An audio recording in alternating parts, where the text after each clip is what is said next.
ঠিক আছে, এই আমাদের নন ফিকশন প্রোজ যেটা 18th সেঞ্চুরি নাকি 17th সেঞ্চুরি নন ফিকশনাল প্রোজ, এই জায়গার মধ্যে ফ্রান্সিস ব্যাকনের এসেগুলো পাবো আমরা, এডিসন স্টিলার যে এসেগুলো আছে এগুলো সবগুলোই এসে, হ্যাঁ, এগুলো পাবো।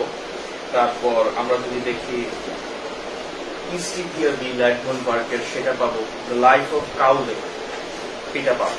তো এগুলোর মধ্যে the life of Cowley, East India bill, এগুলা ক্লাস নেওয়া আছে।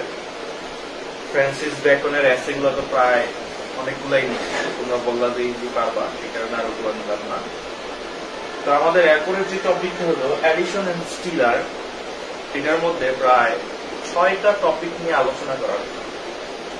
তো প্রথমে আমাদের যেটা সম্পর্কে জানতে হবে, এডিসন এন্ড স্টিলার এটা কি, এটা কারা, মূলত বেসিক ব্যাপারগুলো আগে জানতে হবে। এরপরে যদি তুমি গল্পগুলো পড়ো ইজিলি বুঝতে পারবে। কারণ এই অ্যাসিড গুলোতে আসলে ওই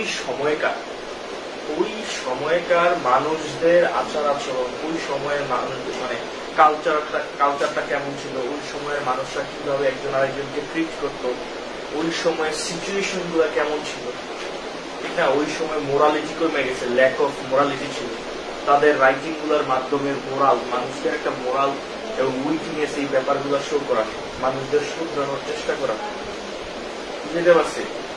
তো এদের মধ্যে এই দুজন হলো এডিসন এন্ড স্টিলার।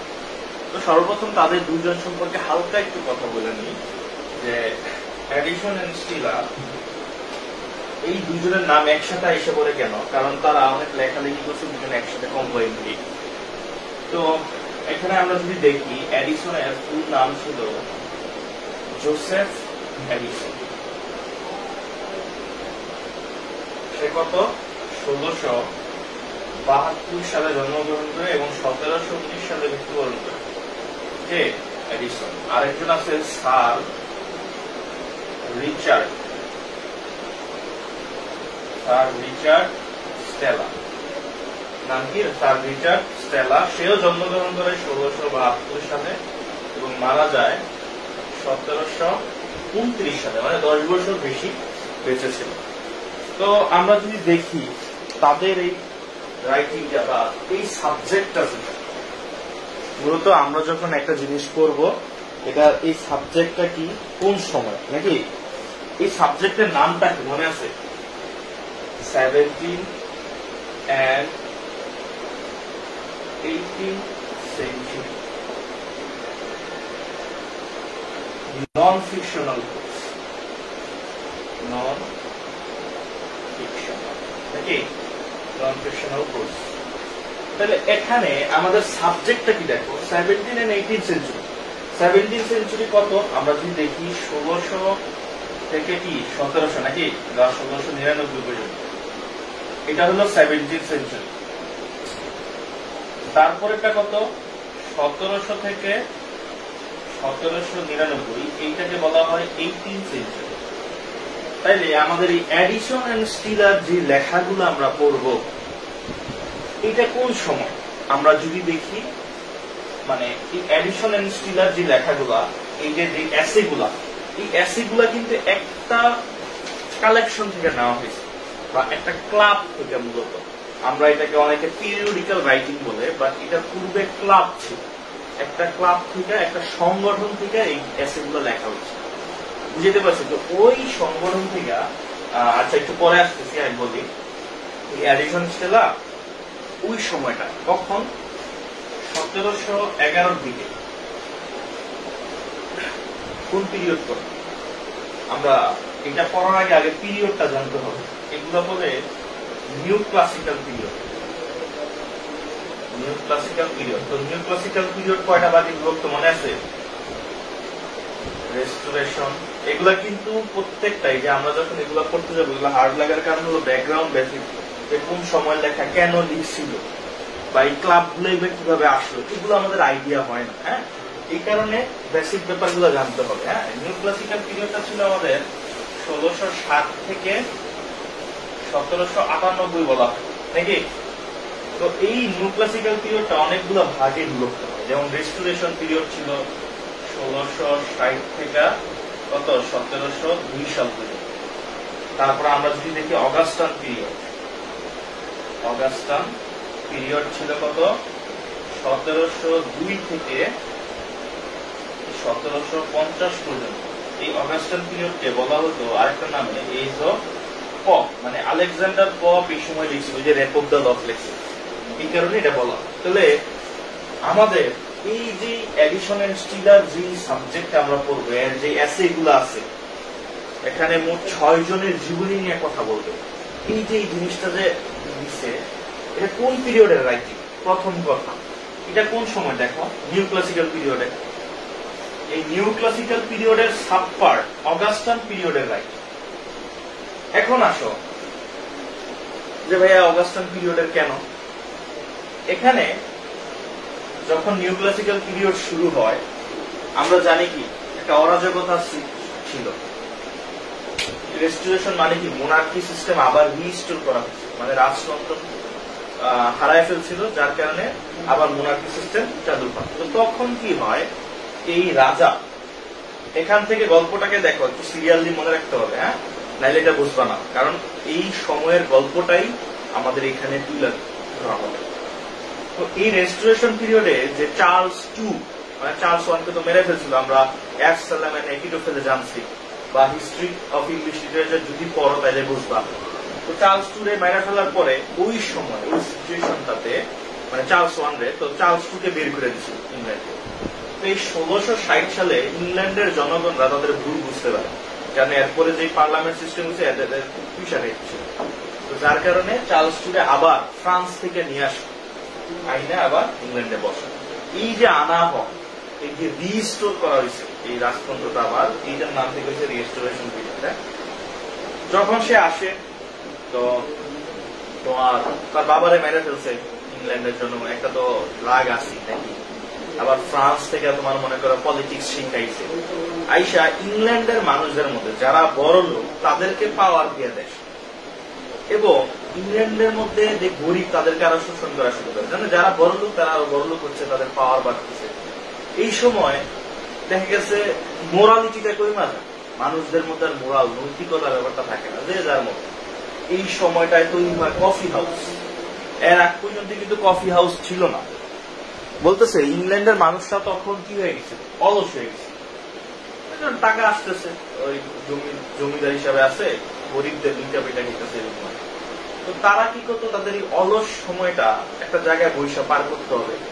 তো এই সময় কফি হাউস নামে একটা হাউস তৈরি করা হয়, যেখানে গিয়ে মানুষ বৈশা কফি খাইতো আর গল্প করতো, যেমন যে আমাদের দোকানে চায়ের দোকান গুলাতে রাজনীতিক আলাপ করে বৈশা বৈশা। তো ওই সময় কফি হাউসই একটা তৈরি করছে, যে গিয়া বৈশা কফি খাবে আর সারাদিন বসে বসে গল্প করবে।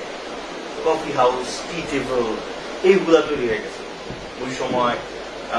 তোমার পলিটিক্সও হয়েছে, হুইগস এন্ড টরিস দুইটা দল হয়ে গেছে, একটা রাজতন্ত্রের সাপোর্ট করতো, একটা ইয়াদের সাপোর্ট করতো, এমন একটা সিস্টেম আছে, এবং অরাজকতা ছিল। এই কারণে ওই সময়টাকে বলা হতো most of the people were swimming in the immoral form, যে বেশিরভাগ মানুষরা আসলে ইমোরাল হয়ে গেছে। তো এটা রেস্টোরেশন পিরিয়ডে চলতেছিল। তো এই সময় তো অনেক লেখালেখি হয়েছে, বা মানুষ ওই সময়ের জিনিসগুলো তুলে ধরছে, তো আর্টিফিশিয়াল টাইপের লেখা ছিল। এরপরে এই যুগটা গেল, রেস্টোরেশন পিরিয়ড গেল। তারপরে চার্লস টু যখন মারা যায়, বা এখানে আরো অনেক ইতিহাস আছে, এগুলো হিস্ট্রি অফ ইংলিশ লিটারেচারে পাবা। এখন এই জায়গায় তো আর এটা পড়াইতে গেলে তো আরো সময় লাগবে নাকি। এবার আসো অগাস্টান পিরিয়ড, মানে এটা যার ধরেই অগাস্টান পিরিয়ডটা শুরু হয়। এখন ইংল্যান্ডের অবস্থা তো খুব খারাপ। তো ওই সময়টা কি করে, অনেকগুলা ক্লাব তৈরি করা, যে ইংল্যান্ডের এই অবস্থা, ব্রিটিশদের এই অবস্থা, এটা উত্তরণ করতে হবে। এই ব্রিটিশদের সমসাময়িক ব্যাপারগুলোকে নিয়ে মানুষদের মোরালিটি শেখানোর জন্য ক্লাব তৈরি করা। ক্লাব কি, ওই যে বই আড্ডা মারে এই ক্লাব না, মানে লেখালেখি হইত। ধরো এই সময় আলেকজান্ডার পপ, তারপরে রবিনসন ক্রুসোকে লিখছে ড্যানিয়েল ডেফো, এদের একটা ক্লাব ছিল, তারা কয়েকজন মিলে লেখালেখি করত। আবার এরকম করে অনেকগুলা ক্লাব তৈরি হয়, যারা মূলত সমসাময়িক ব্যাপারের উপর লেখালেখি করত। ঠিক ওই সময় এমন একটা ক্লাব তৈরি হয়, যেটা আমাদের এই এডিশন এন্ড স্টিলা মিলা তৈরি করে, যেটার নাম হলো the Spectator club. The Spectator club. এই ক্লাবটা কি মূলত এখানে বৈশা কে কে তৈরি করছে, এডিসন এন্ড স্টিলার, এই দুজন মিলা তৈরি করছে একটা স্পেক্টেটর ক্লাব, এবং তারা দুজন বাদেও আরো কয়েকজনকে নিয়ে এই স্পেক্টেটরের মধ্যে, স্পেক্টেটর ক্লাবটার মধ্যে তারা বিভিন্ন লেখালেখি করে, এবং এই লেখালেখি গুলা স্পেক্টেটর নামে পিরিয়ডিক্যাল ভাবে পাবলিশ করা হয়। পিরিয়ডিক্যাল কি, ধরো একটা সময় পর পর পাবলিশ করতে হয়, তারা সবাই মিলে লেখালেখি করতো, একটা সময় পরে কি করতো, পাবলিশ করতো। স্পেক্টেটর আমরা অনেকেই ভাবি এটা একটা পিরিয়ডিক্যাল রাইটিং, এটা রাইটিং না, এটা সর্বপ্রথম একটা ক্লাব। ক্লাব কেন বললাম, ওই সময় একটাই ক্লাব ছিল না, এরকম অনেক ক্লাব ছিল। তো এই স্পেক্টেটর ক্লাব থেকেই মূলত এই এডিসন, স্টিলা, তারা দুইজন এবং আরো অনেকে ছিল, তারা লেখালেখি করত। বলা হয় এডিসন এবং স্টিলাই 90% লেখাই লেখে। তো আমরা আজকে যে এসেটা করব, ঠিক আছে, এই যে 6টা এসে করব, 6টা এগুলা কি, এগুলাকে বলা হয় যে এই সিলেক্টেড এসে গুলা, এই সিলেক্টেড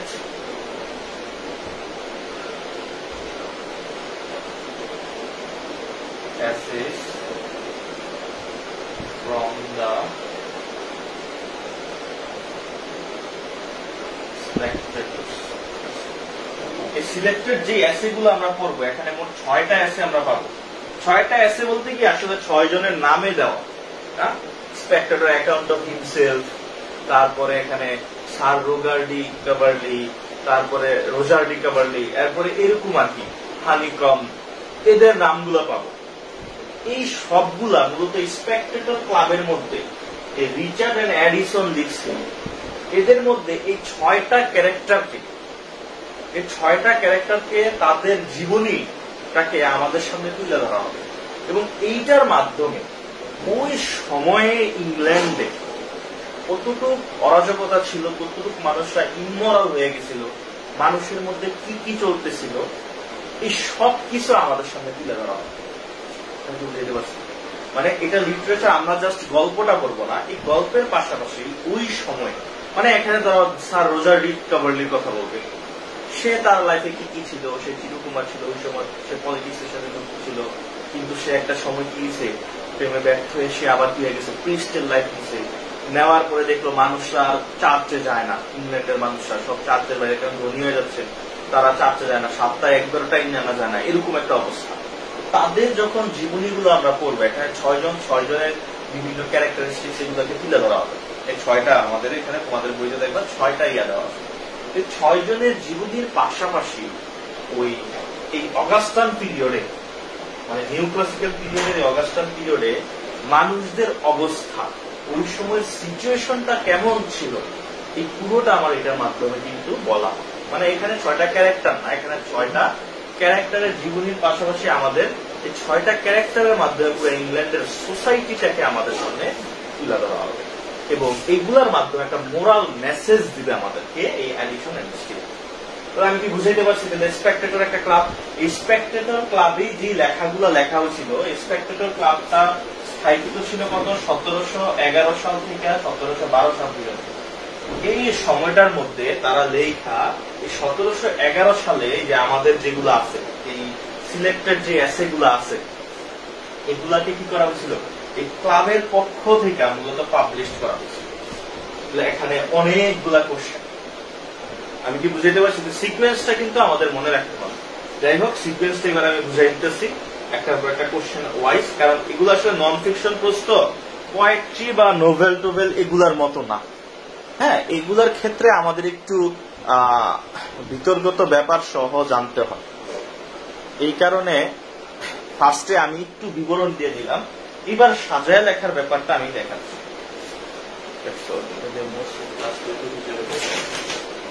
আচ্ছা দেখো, এটা শেষ করলে কিন্তু আমাদের এই কোর্সটা মোটামুটি কমপ্লিট। হ্যাঁ, আচ্ছা দেখো এখানে কি আছে, দেখো প্রথম যে কোশ্চেন, তুমি এটা করার জন্য প্রথম যে কোশ্চেনটা করবা সেটা হলো হোয়াট ইজ প্রোজ। তুমি যখন একটা ব্রিফ ব্রড কোশ্চেন লিখবা, এটা একটা প্রোজ না, প্রোজ কি এটাকে তো আমাদের জানতে হবে নাকি, স্ট্রেট ফরওয়ার্ড রাইটিং নাকি প্লেন রাইটিং যেটা বলে, বলতেছে এটা কি ধরনের প্রোজ, এটা একটা নন ফিকশনাল প্রোজ। তাহলে তোমার পরের কোশ্চেন কি, what is non fictional pros. এগুলা তো পড়াইছি, এগুলা লাগলো না। হ্যাঁ, এগুলা আর বললাম না, এক কথা তো বারবার পাওয়া যায় গেল। এবার এই যে এটা আমরা করলাম, এবার তোমার পরের কোশ্চেনটা, হু ওয়াজ Addison? Who was Addison and when he was born and died? এগুলো কোশ্চেন জাস্ট ধারাবাহিকতা রাখার লেগে এইভাবে নোট করবা। এডিসন কে ছিল? সে একজন কি অ্যাসিস্ট ছিল, পয়েট ছিল, পলিটিশিয়ান ছিল নাকি? এগুলো সে কখন জন্ম হয়েছে, কখন মারা গেছে। তারপরে কোশ্চেনটা আছে হু ওয়াজ স্টেলা নাকি? হু ওয়াজ স্টেলা? Same question. স্টেলা কি? রিচার্ড, স্যার রিচার্ড স্টেলা, তার ফুল নেম। তো ফুল নেমটা দেখবা, গেল এই কোশ্চেন গেল। এইভাবে আর কি তোমরা যখন পড়বা সাজায় কোশ্চেনটাকে সাজায় পড়ার। এরপরে আমাদের যেটা কি, এটা একটা নন ফিকশনাল প্রোজ আমরা বুঝলাম।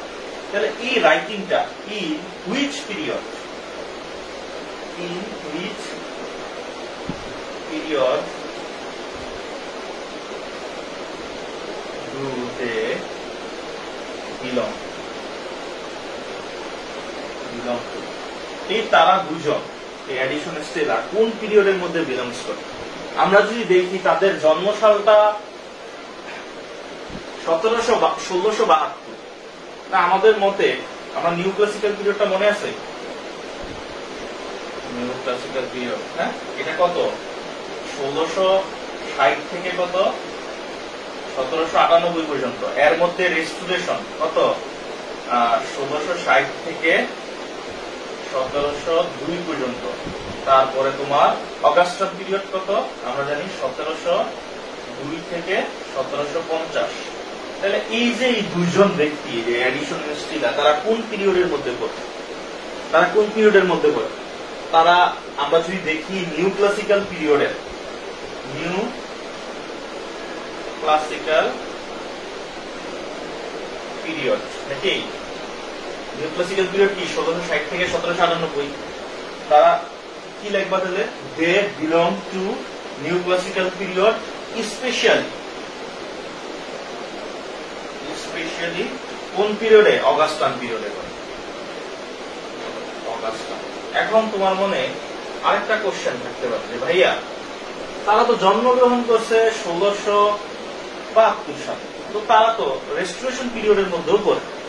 কিন্তু না, আসলে জন্মগ্রহণ করছে ঠিকই, কিন্তু তারা কি লেখা শুরু করছিল? লেখা কিন্তু শুরু করে নাই। আমরা যদি দেখি তাদের এই যে স্পেক্টেটর ক্লাবটা কত 1711 সালে হয়েছে, এবং 11 সালে পাবলিশ করা হয়েছে এই যে এসেগুলা পড়বো। তার মানে তাদের লেখাগুলা কিন্তু অগাস্টান পিরিয়ড। জন্মগ্রহণ করছে রেস্টোরেশন, কিন্তু লেখা হয়েছে কি? Augustan period. এই কারণে আমরা অগাস্টান পিরিয়ডটাকে বলি। তাহলে কোন পিরিয়ডে বিলংস করে? New classical period, specially Augustan period. Augustan এইটাতে সালটাও ব্রেকেটে দিতে পারো। এটা শুধু ব্রিফ কোশ্চেনের জন্য না, তুমি যখন ব্রড কোশ্চেনটা লিখবা তখন এটা একটা এক্সট্রা ইনফরমেশন। ঠিক আছে? যে তোমার এরকম স্যার রোজার ডি কাভারলি, ঠিক আছে, রিটেন বাই কি? Addison and Steele, they are belong to কি? তারা কোন ইয়ার থেকে পড়ে? দে আর বিলং অথবা they belong to new classical period, specially Augustan period. এইগুলো হলো এক্সট্রা ইনফরমেশন তোমার এর। এটা নাম্বার মানে ছাত্রের দৃষ্টিতে আকর্ষণ পাবে। গেল তাহলে এই রাইটিংটা কোন পিরিয়ডের? Augustan period. গেল আমাদের এইটুকু বেসিক আনসার গেল। আমরা কিন্তু এখনো এসে গুলোতে যাই নাই, জাস্ট মানে ব্যাকগ্রাউন্ডটা বোঝার চেষ্টা করতেছে এখানে আসলে কি বলতে চাইছে।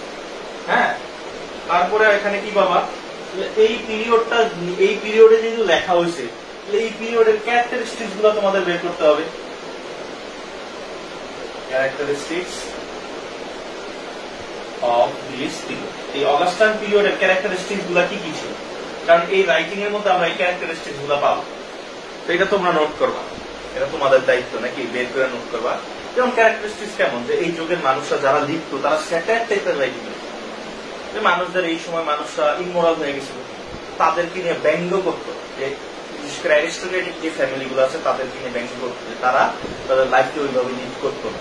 তো সেই জিনিসটা মাথায় রাখবা, এরকম ক্যারেক্টারিস্টিক গুলো আছে, এইগুলা আমরা এই রাইটিং এর মধ্যে পাবো। এবার দেখো আমাদের শুধু গল্পটা পড়ে গেলে হলো না, এই গল্পের মধ্যে আমাদের ক্যারেক্টারিস্টিক কি, এখানে রাইটার্সরা কি ধরনের জিনিস ইউজ করছে, এই জিনিসগুলো কিন্তু আমাদের হ্যাঁ এই সময় ক্যারেক্টারিস্টিক কি, কফি হাউস, টি টেবিল এগুলো হচ্ছিল, মানুষরা এখানে বসে পলিটিক্যাল আলোচনা করতো, এই জিনিসগুলো ছিল ক্যারেক্টারিস্টিক। তো এই জিনিসগুলো কিন্তু তাদের রাইটিং এ ফুটে উঠবে, কারণ সারোজাকরা হলো একজন অ্যারিস্টোক্রেটিক এবং জেন্টলম্যান ছিল, ঠিক আছে, সে সবার সাথে একদম বড় ক্লাসের হাই ক্লাসে ইয়া ছিল, তারা পলিটিক্সের সাথে একসাথে বসতো, তারা কফি হাউসে বসতো, এটা এটা নিয়ে কথা বলতো, এগুলো ফুটে উঠবে। এগুলো কিন্তু এই পিরিয়ডের ক্যারেক্টারিস্টিক্স, ঠিক আছে।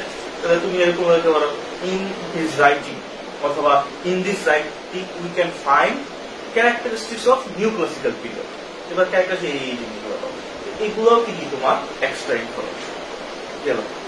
আমি জাস্ট তোমাদের নোট করার প্যাটার্নটা যে কিভাবে করবা আমি তো এটা বলে দিলাম, মেইন আইডিয়া তো দিয়ে দিচ্ছি, এখন জাস্ট তোমাদের কাজগুলো কি করাটা নাকি।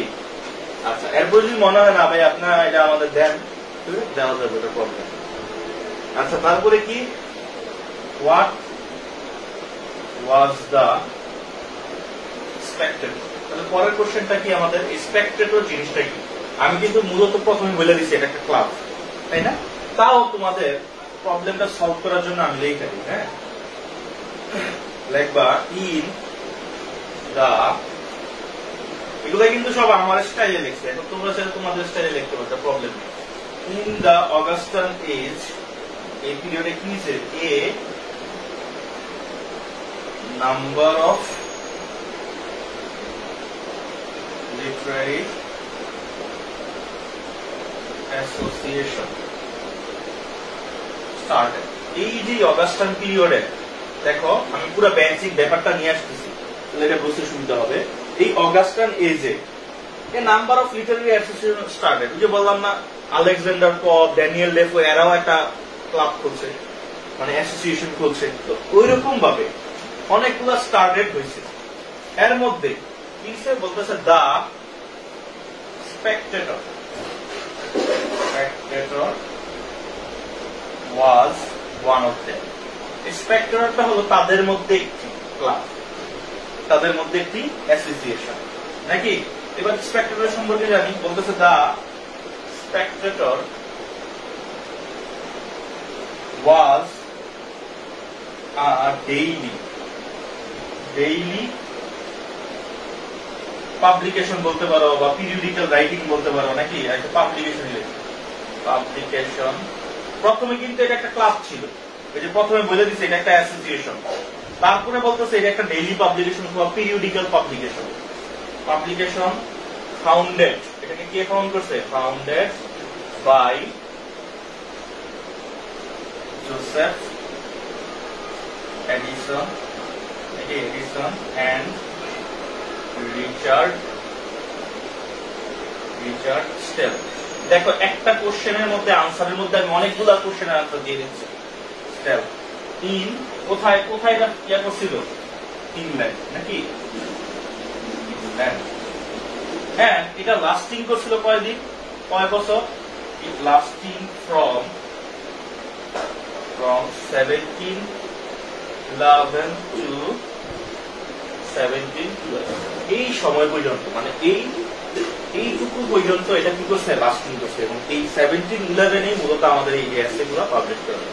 তাহলে আমাদের যদি এখন আসে হোয়াট ওয়াজ দ্য স্পেক্টেটর, তাহলে স্পেক্টেটর সম্পর্কে আমাদের একটা কি আসে বললো, একটা সার্বিক ধারণা কিন্তু আমাদের আইসা বললো। দেখো আবার বলি, স্পেক্টেটর কি, অগাস্টান এজে number of literary association started, মানে অনেকগুলো অ্যাসোসিয়েশন, অনেকগুলো ক্লাব স্টার্টেড হয়েছিল। এক একজন ওই সময় তো সবগুলো কি ছিল, ইন্টেলিজেন্ট পার্সন ছিল, তাই না, তো তারা এক একটা গ্রুপ করে একটা ক্লাব করতো। ক্লাবটা কি করতো, ওই ক্লাবের মধ্যে মূলত ওই সমসাময়িক রাইটিং লিখতো, মানুষদের মোরালিটি শেখাইতো, কারণ মানুষরা ইমোরাল হয়ে গেছিল। তো ওই সময় সোসাইটির অবস্থাটা তুলে ধরতো, বিভিন্ন অ্যারিস্টোক্রেটিক ফ্যামিলিদের স্যাটায়ার করতো, ঠিক আছে। তো এই ক্লাবগুলোতে এগুলা করা, এবং দেখা যাচ্ছে এই সময়টা আসলে প্রোজ রাইটিং এই ক্লাবগুলোর দ্বারাই হচ্ছিল। তো এই সময় এতগুলো অ্যাসোসিয়েশনের মধ্যে এডিশন স্টিলার একটা অ্যাসোসিয়েশন ছিল, যেটার নাম হলো দ্য স্পেক্টেটর, এবং এই স্পেক্টেটর অ্যাসোসিয়েশন থেকে কি করা হইতো, একটা ডেইলি পাবলিকেশন। এটা মানে ডেইলি বলতে কি রেগুলার না, মনে করো লেখালেখি করতো, একটা সময় একটা ডেট দিতে এই সময় পাবলিশ করতো, এরকম করে করতো। ডেইলি পাবলিকেশন ছিল এবং এটা কে তৈরি করছিল? জোসেফ এডিসন এবং রিচার্ড স্টেলার, তারা দুইজন মিলে। এবং এটা কত সাল লাস্টিং করছিল? 1711 থেকে 1712। তো দেখো এগুলোর মধ্যে অনেকগুলো কোশ্চেন কিন্তু আসা হলো, কোন পিরিয়ডের, তারপর এটা কি ছিল, প্রথমে অ্যাসোসিয়েশন, তারপরে কি একটা ডেইলি পাবলিকেশন অথবা পিরিয়ডিক্যাল দেখবা, এগুলো আরো ভালো হবে। পিরিয়ডিক্যাল, তারপরে এটা কি, কে কে করছে, এরা দুজন করছে। এবার এটা কোন কোন জায়গায় ছিল, ইংল্যান্ডের ছিল, কত সাল থেকে কত সালে। মানে একটা রাইটিং এর মধ্যে আমি প্রায় একটা কোশ্চেনের মধ্যে আমি তোমাদের মেইন যে কোশ্চেন গুলো এগুলোকে নিয়ে আসার চেষ্টা করবো। হ্যাঁ, এই গেল। এইভাবে তোমরা সিকোয়েন্স অনুযায়ী বাকিগুলা নোট করতে হবে। আচ্ছা, পরের কোশ্চেন কোনটা আসে দেখো, আমাদের মনে পরের কোশ্চেন যেটা আসে সেটা হলো যে হু ওয়াজ দা এডিটর অফ দা স্পেক্টেটর। আচ্ছা, এখানে আরেকটা কোশ্চেন ভিন্ন। এই যে স্পেক্টেটর ক্লাবের তো তারা লিখতো, অনেকেই লিখতো, কিন্তু এগুলাকে এডিট করে পাবলিশ করার যে দায়িত্বটা, এটা কে পালন করত? এটা কিন্তু শুধু পালন করত কে? Sir Richard still. সেই কি করতো? এটাকে পাবলিশ করত। বুঝছো? তাহলে আমরা বুঝলাম। এরপরের কোশ্চেনটা আসে কি, এই যে লেখাটা, যে স্পেক্টেটর এই ক্লাবটা মূল উদ্দেশ্য কি ছিল, গোলটা কি ছিল? যে একটা ক্লাবে আমি লেখালেখি করব, গোল তো, ইন্টেনশন তো থাকতে হবে যে আমি এই কারণে লেখালেখি করতেছি, আমি অডিয়েন্সদের এই কারণে ইয়া করতেছি। তো এইটার মেইন গোল ছিল মূলত আসলে মোরালিটি, মানুষদের আসলে মোরালিটি দেখা, এবং মোরালিটির পাশাপাশি লেখকদের যে উইটিনেসটা এটাকে শো করা, এবং কফি হাউস এই জিনিসগুলোতে বা লাইব্রেরি এই জিনিসগুলোতে পারফেকশন নিয়ে আসে। বুঝতে পারছি? এইগুলা বা পারফেকশন বা ফিলোসফিক্যাল ব্যাপারগুলা তাদের মধ্য থেকে কথাগুলো বের করে আনার, যে এই সময় মানুষরা এরকম জ্ঞানী ছিল, তাদের মধ্যকার কথাগুলো বের করে আনার, বা ওই সময় লাইব্রেরি বা স্কুল কলেজ গুলোতে এগুলাকে অ্যাড করা, এরকম টাইপের একটা উদ্দেশ্য ছিল যে মোরালিটি শেখানো। কারণ এগুলা ইংল্যান্ডটা কি হয়ে গেছিল? ইমোরাল হয়ে গেছে, এবং এই মোরালিটির মধ্যে তাদের উইটিনেস ব্যাপারটা দেখাইছে, তাদের বুদ্ধিদীপ্ত যে আলোচনাগুলো এগুলোকে শো করছে। তো আমরা যখন করবো ওইখানে পাবা, যেমন এটা তোমার সেট সাজেশন আছে এই কোশ্চেনটা, এই কারণে এটা ইনক্লুড করলাম না। তারপরে যেটা পাবা সেটা হলো এই স্টিলা সেটা স্পেক্টেটর ক্লাব করছে, বলতেছে এই স্টিলা আরেকটা ইয়ে আছে, একটা পিরিয়ডিক্যাল রাইটিং আছে, মানে পিরিয়ডিক্যাল পাবলিকেশন আছে তার, এটার নাম হলো ট্যাটলার। এটা তার নিজের পিরিয়ডিক্যাল, এটা কি বলা যায় তোমার জার্নাল ছিল, একটা পত্রিকা বা ইয়া ছিল। এটা কত সালে পাবলিশ হয়? এটা শুধু সেলার ছিল, এটা কিন্তু এডিশন না। এটা কত সালে হয়? তোমার 1709 সালে। এটা একদম আলাদা কোশ্চেন, বাট তোমাদের ব্রিফ কোশ্চেন এটা আসে। ঠিক আছে, তো এটার আনসারটা একটু দিয়ে দিই। হ্যাঁ, বলতেছে the Tatler was a British